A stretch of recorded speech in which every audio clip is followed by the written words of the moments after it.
Here we go. Here's Missouri's Edwards up in front, and Keselowski goes to the inside. Down into turn number 1. Gives it a go in the Penske Ford and slides back. Edwards holding him in and looping up on the outside. Comes that big number 5. It's Kasey Kahne going to the point. Yeah, Kasey Kahne got 2 tires there. I'm sorry again. Kasey Kahne got 2 tires. Carl Edwards stayed on the track. Those old tires, not going to be his friend right now. Not for a while. It'd be interesting to see. I'm thinking that he might drop back to about 15th or 20th and then be able to ride in that area. And then he's got a set of tires in the pits that the others don't have. And new tires are good for how long? Well, they'll feel really good for about 4 or 5 laps, and then they start falling off pretty quickly after that.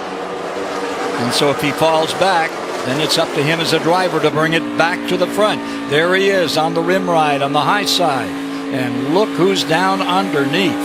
I'm sure he thought that maybe a couple others may stay out with him, as we see Denny Hamlin here go to the lead now. Hamlin for first. Hamlin for first. Kasey Kahne drops into second as the war continues.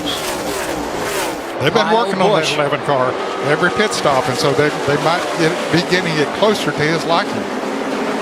That number 19 lost 7 spots on the first lap, 5 spots on the second lap. We've got a report from Kelly on that car number 19, Edwards. Yeah, Ken, actually this was not a big strategy call by Darian Grubb. The plan was to bring Carl Edwards down pit lane. He's been battling a tight race car all night long, but here's what happened. I'm just going off on the radio too with Jason talking to my ear for who's been, so I can't see you at all down there. Yeah, 10-4, I know. I'll pull down farther next time. I'll just pull down with them, and that way I can give you more time. So it's just a miscommunication. Carl Edwards missing his opportunity to come to pit road, and it's cost him big. Second place, just changing. Logano moving up. Kahne falling back. Hamlin in the lead. Yeah, a lot of crew chiefs will be paying attention to that 5 car. How long he can stay up there on those 2 tires could be something. They had 10, 11 laps on their tires whenever they came down pit road that last time. So we'll watch Kasey Kahne and the progress and how he's able to stay around there. And it may be a strategy play later in the race for some teams to take advantage of. Coming up on 70 laps now complete. 95 miles of the 500 to make this 66th annual gathering here at, well, really the Kingdom. If you're going to see NASCAR racing, this is one you must find. Darlington, South Carolina. You may want to get some help from some of the local folks to find your way in. Get yourself some counseling. Get a couple of GPSs, or just ask any of the neighbors, and they'll tell you about Harold Brazington's Peanut Patch. What a great racetrack, because it simply doesn't work for you. It works against you, and for fans, you can't ask for more. It was the first of the super speedways as far as NASCAR is concerned, considering that super speedways are 1 mile or longer. And it has withstood the time since then and has put on some of the greatest shows and perhaps more strategy than any event that we race. Here's Jeff Gordon slipping down to the bottom side for a moment, eases back, stays right there. No hurry to throw that thing away. Kasey Kahne just in front of him, and now here's Gordon looking for win number 93.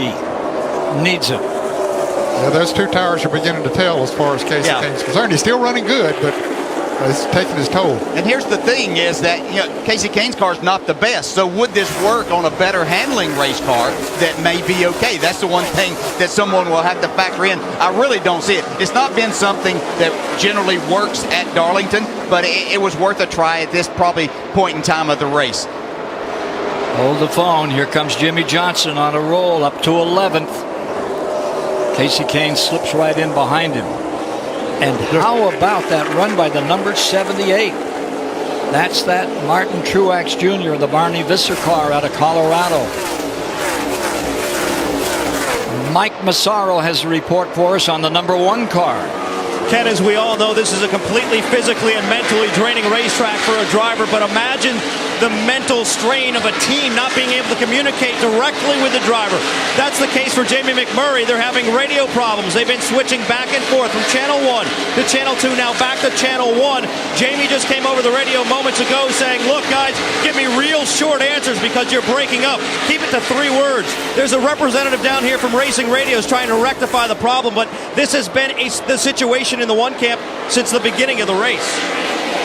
Uh-oh. We understand that Casey Kane's got a tire rubbing out there. Yeah, you can kind of see maybe the left rear's a little bit shiny there.